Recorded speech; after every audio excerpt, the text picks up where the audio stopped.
Hello! For today's video, isi-share ko sa inyo kung ano ang gamit ko sa pagpapadala ng pera sa Pilipinas.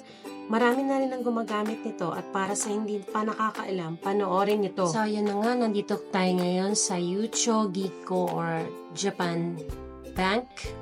Ang gamit natin ay SBI Remit to GCash account. Madali lang to dahil pagkahulog mo, diretso kaagad ito sa GCash app mo at makikita mo kagad yung balance doon after in a few minutes. Ito na, simulan na natin. English guide. Deposit. Tapos insert natin yung card.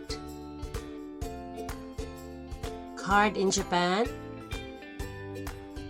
Enter.